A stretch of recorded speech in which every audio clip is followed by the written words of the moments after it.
네, 안녕하세요, 여러분들. 역사는 최태성.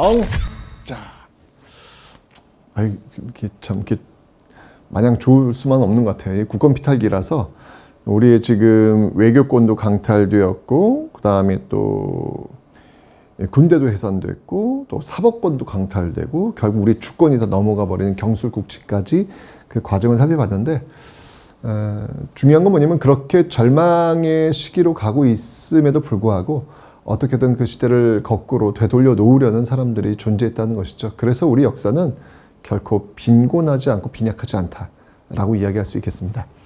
자, 그 저항의 모습들 여러 사례가 있습니다. 항일 의병이 있고요, 애국개몽운동이 있고요, 경제적 구국운동이 있고요, 민족문화 수호운동, 여러 분야가 있거든요. 첫 번째, 바로 항일 의병 운동에 대해서 한번 살펴보도록 하겠습니다.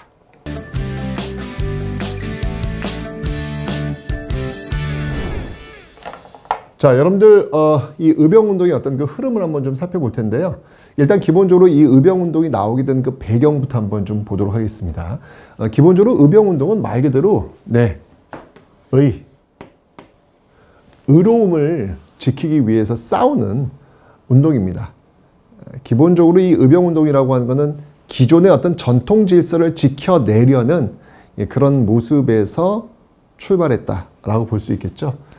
그래서 여러분들 이 의병운동의 역사를 보려면 일단 우리는 위정척사부터 출발을 해야 됩니다. 위정척사는 제가 앞에서 이미 강연을 했습니다. 호위한다는 얘기예요. 뭐를? 바른 것을 호위하고 배척한다는 거예요. 뭐를?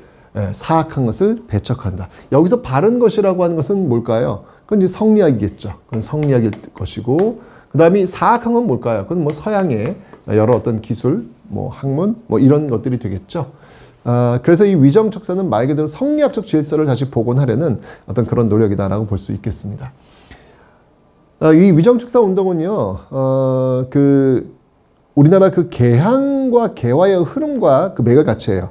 그러니까 예를 들면 흥선대원군 때 왜 통상수교 거부 정책을 추진했지 않습니까? 네, 이때는 보수 세력들, 그 위정척사파와 같이 생각을 갖고 있는 거예요. 통상수교 거부하는 모습들. 그런데 흥선대원군이 쫓겨나고 고종정부가 들어오면서 결국 개항 노선을 취합니다. 통상수교 거부가 아닌 통상수교를 하려고 하는 것이지 않습니까? 그러면서 나온 게 바로 강화도 조약이잖아요. 그 강화도 조약을 체결할 때 개항한단 말이에요. 개항 반대하는 거예요. 여긴 다 반대하는 거예요. 기존의 질서에서 벗어나는 것을 막으려고 하는 게 바로 이 위정척사, 보수 세력의 움직임이었으니까요. 개항한 다음에 이제 개화파에 의해서 뭐 통리기무함을 중심으로 개화정책 받아들이려고 하잖아요. 그 개화정책 반대하는 거예요. 특히 여러분들 기억나시죠? 이 개화정책의 대표적인 모습들이 바로 당시 그 제2차 수신사로 갔던 김홍집이 일본에서 가져왔던, 청나라 사신으로부터 가져왔던 조선 책략, 러시아 막기 위해서 미국과 연대해야 된다라고 했던 그 책략, 그것 때문에 결국 일본의 시찰단을 보낼 때 암행어사, 조사 시찰단을 보낼 때 암행어사 형식으로 파견했다라고 이야기를 했습니다. 어쨌건 이 조선 책략, 이 연미하라라고 하는 어떤 이 내용에 대한 결렬한 저항. 그게 바로 영남 만인소. 영남 지역, 경상도 지역, 이쪽에 있는 유생들이 퇴계이왕, 영남학파라고 하잖아요. 퇴계이왕, 그 후손들, 그 영향을 받은 제자들이 다 들고 일어나가지고 상소를 올렸던 대표적인 어떤 저항 사례가 되겠습니다. 그러면서 그 과정에서 결국은 이제 미국하고 수교를 맺게 되었고, 그에 대한 답방으로 보빙사가 파견되었다. 뭐 그런 이야기를 했던 것 같아요. 자, 어쨌건 이렇게 통상반대, 개항반대, 개화반대 어떤 그 흐름을 갔음에도 불구하고 그들의 주장이 받아들여집니까? 안 받아들여져요. 결국은 이렇게 받아들이자고 주장을 했음에도 불구하고 꿈쩍을 안 하니까 그때부터는 이제 맞서 싸우는, 직접 전장에 나가는 그런 모습을 보여주게 됩니다.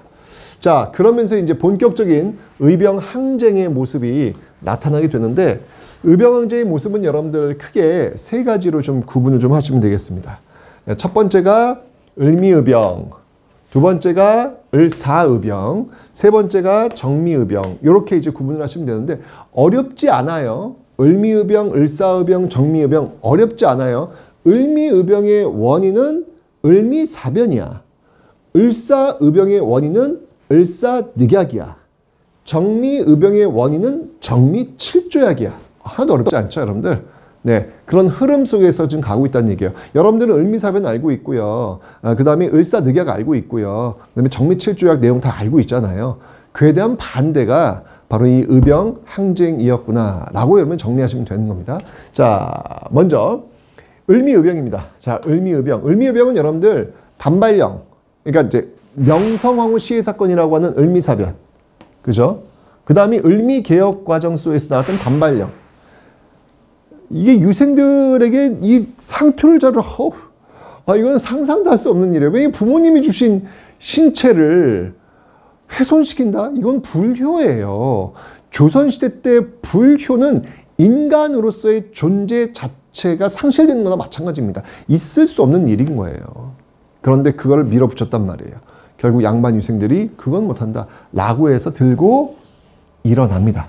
을미의병은 바로 이렇게 양반 유생들이 중심이 되었던 거예요. 그런데 어떤 일이 벌어졌어요? 결국 갑오 을미개혁 이후에 고종이 아관파천을 단행하면서 러시아 공사관으로 들어가면서 그 앞에 있은 갑오 을미개혁 무효를 선언해요. 무효를 선언해요. 그러면서 고종이 얘기하는 거야. 야, 내가 무효시켰어. 이제 됐어. 너희들 이제 집으로 가. 고종이 이렇게 명을 내린 겁니다.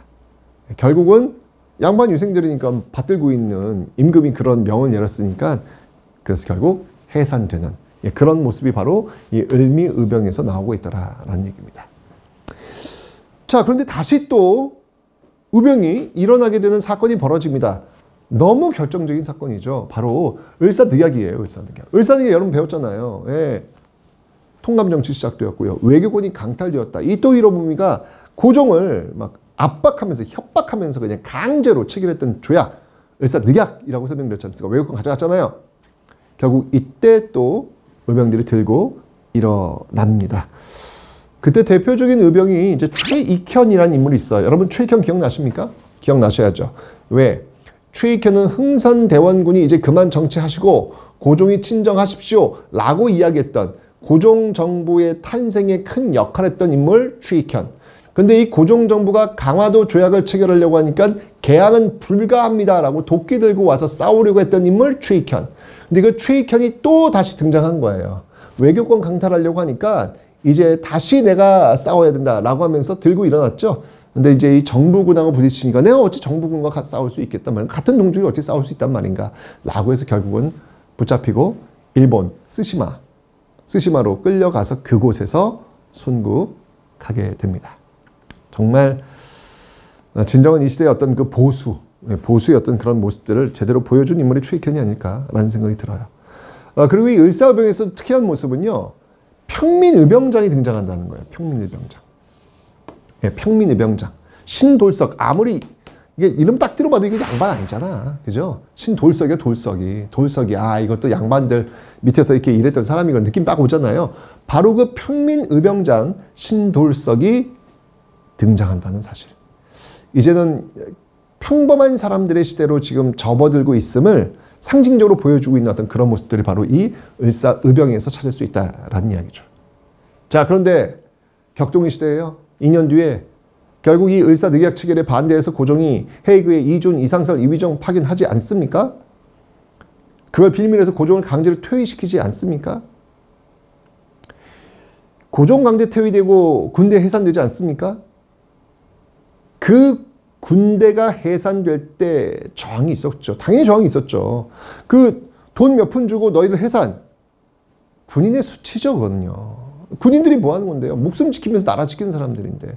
그래서 격렬히 저항하고요. 그 군인들의 일부는 의병으로 합류합니다. 자, 이렇게 되면서 군인이 의병에 들어오면서 이 정미의병은요. 굉장히 막강한 전술과 전략을 펼칠 수 있는 조직으로 변모하게 됩니다. 이렇게 되면서요. 의병 전쟁화, 전국 13도 창의군, 13도 창의군을 결성해가지고요. 서울 진공작전을 추진할 정도로 결사항전을 벌이는 모습들이 보여지고 있더라. 그러니까 이 을미의병, 을사의병, 정미의병 중에서 가장 격렬한 전쟁이 바로 이 정미의병이라고 볼 수 있겠죠. 정미의병. 그리고 시험에도 여러분 제일 잘 나오는 게 정미의병이에요. 예, 그 다음에 이제 을사의병이고 그 다음이 을미의병입니다. 그러니까 특히 여러분들 이 정미의병을 꼭 기억해 주시고요. 혹시 여러분들 그 드라마 중에서 미스터 선샤인 보신 분, 그 미스터 선샤인이 바로 이 정미의병을 배경으로 해가지고 예, 그 드라마를 지금 구성하고 있죠. 거기 보면 이제 싸우는 의병들 나오잖아요. 그게 정미의병들입니다. 좋습니다. 자, 이렇게 의병들은 뭐예요? 목숨 내놓고 싸우는 사람들이에요. 내가 죽겠다. 내 목숨을 내놓고 나라 지키겠다. 라고 싸웠던 의병들. 네, 이렇게 경술국치로 가는 과정 속에서 목숨 내놓고 싸웠던 항일 의병들이 있는가 하면 또 다른 저항의 모습으로 실력을 키우자. 실력 양성을 주장했던 또 다른 운동 노선이 있습니다. 그 운동 노선 다음 시간에 한번 살펴보겠습니다.